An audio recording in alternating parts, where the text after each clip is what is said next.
अस्सलाम वालेकुम dear viewers, मेरे चैनल पर खुशामदीद। आज की ये वीडियो उन कैंडिडेट्स के लिए है जिन्होंने इंटरमीडिएट क्लियर कर दी है और उन्होंने इंटरमीडिएट के एग्ज़ाम दे दिए हैं और वो यूनिवर्सिटी ऑफ सिंध में एडमिशन लेना चाहते हैं। तो आज की इस वीडियो में हम आपके साथ इम्पॉर्टेंट डिस्कशन करेंगे कि अंडर ग्रेजुएट की एडमिशन कब आएगी और उसके साथ साथ कब आपके ऑनलाइन एडमिशन के फॉर्म फिल होंगे, कब आपकी एंट्री टेस्ट होगी, सिलेक्शन क्राइटेरिया क्या होगा एडमिशन के लिए और आपका एंट्री टेस्ट का सिलेबस क्या होगा। और उसके साथ साथ हम आपको एंट्री टेस्ट की प्रिपरेशन गाइडलाइन भी देंगे और साथ साथ आपको सारा प्रोसेस बताते चलेंगे एट द एंड ऑफ, जब तक आपके क्लासेस स्टार्ट हो जाएंगे, मेरिट लिस्ट लगना शुरू होंगी। हमारे चैनल को लाइक करें, सब्सक्राइब करें ताकि हमारी जो भी आने वाली नई इंफॉर्मेशन हो वो आप तक बर वक्त पहुंच सके। तो आज की वीडियो में सबसे पहले हम बात करेंगे यूनिवर्सिटी ऑफ सिंध के सिलेबस के बारे में। एंट्री टेस्ट का सिलेबस क्या होता है? तो एंट्री टेस्ट के सिलेबस में 5 सब्जेक्ट होते हैं: English, general science, general knowledge, mathematics और इंटेलिजेंस क्वेश्चन, जिसको आईक्यू भी कहा जाता है। तो आप सबको अभी से इनकी तैयारी स्टार्ट करनी है, क्योंकि जैसे ही अगस्त स्टार्ट होता है तो उसमें क्या होता है, पहले मीटिंग्स होती हैं एडमिशन कमेटी की और फिर आहिस्ता आहिस्ता सितंबर अक्टूबर में आपके फॉर्म फिल होते हैं, नवंबर में आपकी एंट्री टेस्ट ली जाती हैं और दिसंबर में आपकी मेरिट लिस्टें लग जाती हैं और जनवरी से मोस्टली सिंध यूनिवर्सिटी का सेमेस्टर स्टार्ट हो जाता है। कभी कभार कुछ सेकंड थर्ड लिस्ट थोड़ी देर से भी लगती है, लेकिन मोस्टली जो सेमेस्टर चलता है वो जनवरी टू जून चलता है, फिर अगस्त टू दिसंबर यूनिवर्सिटी का जो ऑफिशियली सेमेस्टर चलते हैं वो ऐसे चलते हैं। तो अब हम सब्जेक्ट्स के फर्दर डिस्ट्रीब्यूशन करें, डिवीजन करें कि कितने कितने क्वेश्चंस किस पार्ट से आएंगे। तो सबसे पहले आपको इंग्लिश पार्ट की अच्छे से तैयारी करनी है, चाहे फार्मेसी वाला हो चाहे लॉ वाला हो। अगर सिंध यूनिवर्सिटी में एडमिशन लेगा तो उसको जर्नल टेस्ट की तैयारी करनी पड़ेगी, क्योंकि सारों के लिए टेस्ट सेम आती है।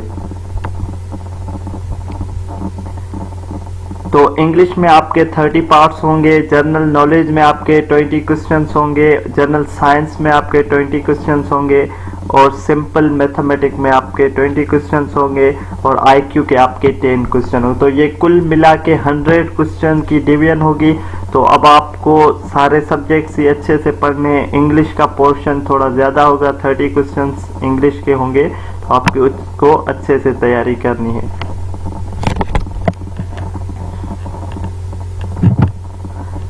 फर्दर अब हम इंग्लिश में आते हैं कि आपको इंग्लिश में कौन कौन से टॉपिक्स कवर करने हैं इंग्लिश में आपको।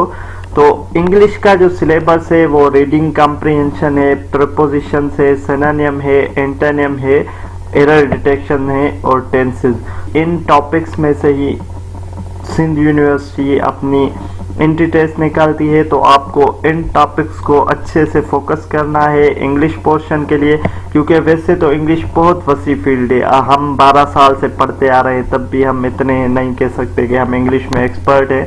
तो इसीलिए आपको इन टॉपिक्स पे फोकस करना है, रीडिंग कॉम्प्रिहेंशन पर, प्रीपोजिशन पर, सिनोनिम पर, एंटोनिम पर और एरर डिटेक्शन और टेंसेस पर आपको ज़्यादा फोकस करेंगे तो आपका इंग्लिश वाला पोर्शन अच्छा होगा। जनरल साइंस के सिलेबस की बात करें तो उनमें सबसे पहले आपको विटामिन्स के बारे में नॉलेज होनी चाहिए, scientist name and their inventions, measurement scales के बारे में आपको, डिजीज एंड देयर ड्रग्स, कौन कौन सी मेजर डिजीज है और उनके ड्रग्स कौन से, साइंटिफिक एब्रीवेशंस, जो साइंटिफिक एब्रीवेशन है उनके बारे में भी आपको नॉलेज होना चाहिए, और जो साइंटिफिक स्टडीज़ है कि कौन सी स्टडी किससे रिलेटेड है वो मोस्टली आपको याद होनी चाहिए। तो ये सारे टॉपिक्स आपको जनरल साइंस में कवर करने हैं। उसके बाद हमारे पास आ जाता है जनरल नॉलेज। जनरल नॉलेज को जो है 3 कैटेगरीज में डिवाइड किया गया है। फर्स्ट इस्लामियात, सेकंड पाकिस्तान स्टडी और जीके। क्योंकि हम पाकिस्तान में रहते हैं तो इसलिए हमसे पाकिस्तान स्टडी से रिलेटेड क्वेश्चन भी आ सकते हैं जनरल नॉलेज में, इस्लामियात भी आएगी और जो जनरल जीके दूसरी है इंटरनेशनल, नेशनल, सारी फिर वो जीके में आ जाएगी। तो इस्लामियात में आपको सबसे पहले तो आपको कुरान की नॉलेज होना चाहिए, जो कुरान के इम्पॉर्टेंट फैक्ट्स हैं, जैसे कि सबसे बड़ी सूरह कौन सी है, सबसे छोटी सूरह कौन सी है, कितनी बार हमारे जो है प्रोफेट मोहम्मद सल्लल्लाहु अलैहि वसल्लम का नाम आया है, हज़रत मूसा का नाम कितनी बार आया है, कितने प्रोफेट्स का नाम आया है, और जो डिफरेंट ऐसे जो स्पेसिफिक इवेंट्स है, जैसे कि एक ही सहाबी का नाम आया है कुरान में, वो सहाबी कौन से हैं, वो किस सूरत में नाम आया है, तो ये सारी आपको कुरान की नॉलेज होनी चाहिए। उसके बाद इस इम्पॉर्टेंट इस्लामिक इवेंट्स जैसे कि वार हो गई, इम्पॉर्टेंट इस्लामिक सुलह हुदैबिया हो गया, इनकी डेट्स, ये कब हुए, कौन सी हिजरी में हुए, और उससे साथ साथ आपको प्रोफेट सल्लल्लाहु अलैहि वसल्लम की लाइफ के बारे में, मक्के की लाइफ जो थी, मदीने की लाइफ थी, कौन कौन सी उनको स्ट्रगल करनी पड़ी, तो वो सारी आपको इस्लामियात में देखनी है। उसके बाद पाकिस्तान स्टडी में आपको मेजर जो कॉन्स्टिट्यूशन से रिलेटेड क्वेश्चंस है, जैसे कि हमारे पास 3 कॉन्स्टिट्यूशंस आ चुके हैं, अभी 1973 का चल रहा है, ये किसने दिया, फर्स्ट कॉन्स्टिट्यूशन किसने दिया, फिर वो कब ख़त्म हुआ, उसके बाद दूसरा कब आया, फिर वो कब ख़त्म किया गया, और उसके बाद अब तीसरा जो चल रहा है उसमें कितनी अमेंडमेंट्स हुई है, तो ये आपको पाकिस्तान स्टडी से रिलेटेड पढ़ना है। उसके बाद जो पाकिस्तान की फेमस पर्सनैलिटीज़ हैं उनके बारे में आपको नॉलेज होना चाहिए, उनका डेट ऑफ बर्थ याद होना चाहिए, उनका डेट ऑफ डेथ याद होना चाहिए, जैसे कायदे आज़म है, अल्लामा इकबाल है, ऐसे बहुत सी फेमस पर्सनैलिटीज़ हैं पाकिस्तान की, उसके रिलेटेड। उसके बाद जो करंट मिनिस्ट्रीज़ है, ये करंट अफेयर्स के सवाल, अभी जो फेडरल मिनिस्टर कौन है, अभी प्राइम मिनिस्टर कौन है, अब जो ये मोटे जो ओहदे हैं जिस मिनिस्ट्रीज़ के, इसके आपको नाम आने चाहिए कि इनमें करंट मिनिस्टर कौन से हैं।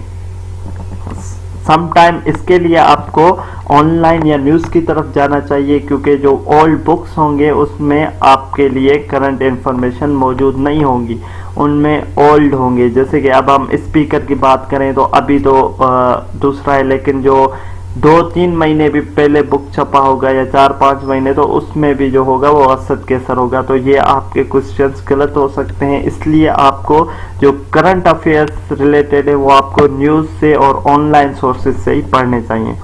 उसके बाद आ जाते हैं जीके में कैपिटल, करेंसीज और माउंटेन्स, ओशंस, तो ये सारा जो जनरल इंटरनेशनल रिलेटेड इंफॉर्मेशन है, जिसमें आपके कंट्रीज़ के कैपिटल आ जाते हैं, उनकी करेंसीज आ जाती हैं, और जो माउंटेन रेंजेस हैं डिफरेंट कंट्रीज़ में, डिफरेंट कॉन्टिनेंट में, तो आपको ये सारी इंफॉर्मेशन जीके से रिलेटेड इकट्ठी करनी है।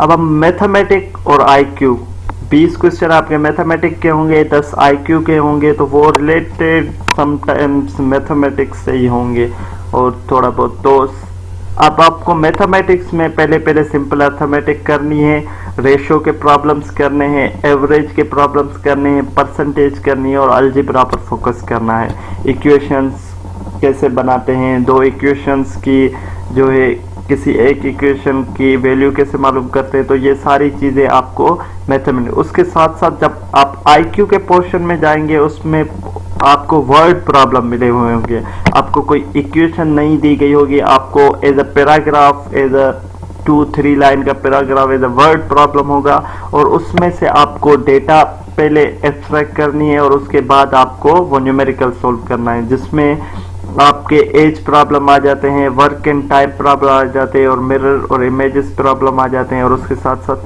सीरीज के क्वेश्चन आपके आईक्यू में आ जाते हैं। समटाइम्स आपको इमेजेस आ जाती हैं आईक्यू में कि आपको डिफरेंट इमेजेस देखना, फिर उसमें आपको डिफरेंस या सिमिलर टाइप ऑफ इमेज ढूंढनी पड़ती है।